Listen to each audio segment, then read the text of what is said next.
సంవత్సరానికి ఎన్ని రోజులు కరువు పనికి పోయాము అని ఐడియా లేదు.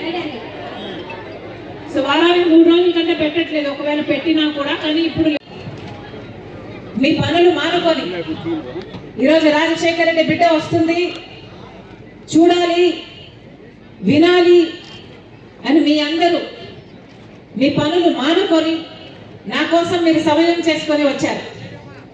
ప్రతి అన్నకు, ప్రతి తమ్ముడికి, ప్రతి అక్కకు, ప్రతి చెల్లికి, ప్రతి అమ్మకు, ప్రతి అన్నకు మీ రాజశేఖర రెడ్డి బిడ్డ శిరస్సు వంచి చేతులు జోడించి మనస్ఫూర్తిగా నమస్కరించుకుంటోంది.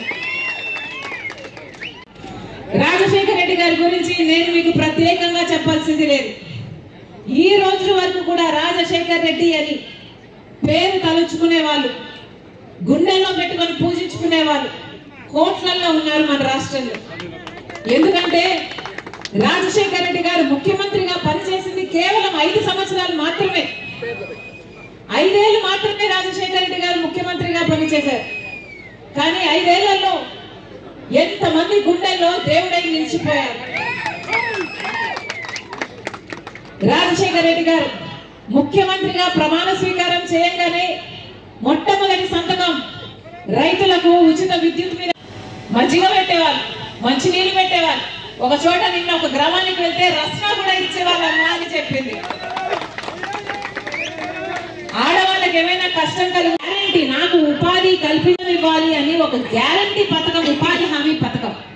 కానీ ఇప్పుడు కేంద్రము ఖర్చు పెడుతున్నది దాదాపు సంవత్సరానికి 86,000 కోట్ల రూపాయలు ఉపాధి హామీ పథకం మీద ఖర్చు పెడుతున్నారు.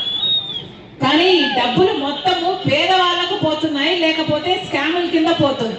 బీజేపీ పార్టీకి రావట్లేదు కదా, అందుకనే ఈ పథకాన్ని మొత్తానికే ఎత్తేయాలని చూస్తుంది ఇప్పుడు బీజేపీ ప్రభుత్వం. ఇప్పుడు మొత్తానికే ఈ మహాత్మా గాంధీ జాతీయ గ్రామీణ ఉపాధి హామీ పథకాన్ని తొలగించేసి ఒక కొత్త చట్టం తెస్తారట, దానికి విబి గ్రామ్ అని పేరు పెడతారట. ఈ కొత్త పథకం ఇంకొక 6 నెలల్లో అమలు అవుతుందట. దీని విధి విధానాలు ఎలా ఉంటాయంటే, ఎట్లయితే ఉపాధి హామీ పథకంలో మన గ్రామాలు నిర్ణయించే ఏ పని చేసుకోవాలి అని చోట్ల ఎన్ని ఉన్నాయి మన రాష్ట్రంలో. మనకేముంది, ఇంతమంది ముఖ్యమంత్రులు మారారే, మన చేతిలో ఏమైనా ఉందా అంటే ఒక చిప్ప ఉంది. మనకి ఎక్కడుంది రాజధాని? మన బిడ్డలు ఎక్కడికి వెళ్ళాలి ఉద్యోగాల కోసం? మన బిడ్డలు ఏం చేసుకోవాలి? కానీ ఒక్క నాయకుడు కూడా ఈరోజు చిత్తశుద్ధితో ప్రజల కోసం పనిచేస్తున్న వాడు లేడు. అందుకే ఈరోజు రాజశేఖర రెడ్డి బిడ్డ కాంగ్రెస్ పార్టీ తరఫున ప్రజల పక్షాన నిలబడాలని మీ ముందర నిల్చుంది. ఎన్నో సమస్యలు ఉన్నాయి మన రాష్ట్రంలో, ఎన్నో సమస్యలు ఉన్నాయి. ఒక్క ఉపాధి హామీ పనే కాదు, మన రాష్ట్రంలో బిడ్డలకు ఉద్యోగాలు లేవు, రైతులు అల్లాడిపోతున్నారు, పండించిన పంటకు గిట్టుబాటు ధర లేదు. ఇలా ఎన్నో సమస్యలు ఉన్నాయి. మహిళలు అల్లాడిపోతున్నారు, ఎక్కడ చూసినా లిక్కర్ షాపులు ఉన్నాయి. బడులు గుడులు ఎన్నున్నాయో అంతకంటే ఎక్కువ లిక్కర్ షాపులే ఉన్నాయి. ఇలాంటి సమస్యలన్నీ ఎన్నో ఉన్నాయి. వీటన్నిటి మీద పోరాడాల్సిన అవసరం ఉంది.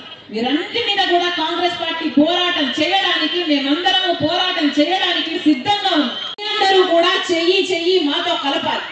మీ అందరిలో కూడా మార్పు రావాలి. మంచి ప్రభుత్వం వస్తేనే ప్రజల జీవితాలు బాగుపడతాయి. కేంద్రంలో రాహుల్ గాంధీ గారు ప్రధానమంత్రి అయితేనే మనకు 10 సంవత్సరాల ప్రత్యేక హోదా సాధ్యం అవుతుంది. ఇప్పటి వరకు కూడా కేంద్ర ప్రభుత్వంలో ఉన్న బీజేపీ అమరావతికి కావాల్సిన నిధులు ఇవ్వటం లేదు, అప్పులు ఇస్తున్నారు. అప్పులు ఇస్తే ఈ అప్పులన్నీ మనం ఎలా కట్టుకోవాలి? మన బిడ్డలు ఎలా కట్టుకోవాలి?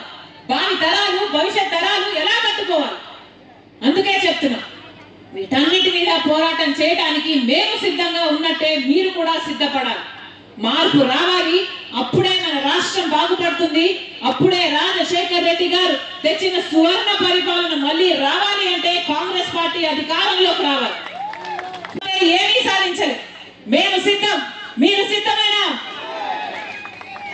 మార్పు సాధించాలి, తెద్దాం. మరొక్కసారి ఇంతమంది మీ పనులు మానుకొని మా కోసం మీరు సమయం చేసుకొని వచ్చారు. ప్రతి అక్కకు, ప్రతి చెల్లికి, ప్రతి అన్నకు, ప్రతి తమ్ముడికి మీ రాజశేఖర రెడ్డి బిడ్డ శిరస్సు వంచి చేతులు జోడించి మనస్ఫూర్తిగా కృతజ్ఞతలు చెప్పుకుంటూ జోహార్ వైఎస్ఆర్, జోహార్.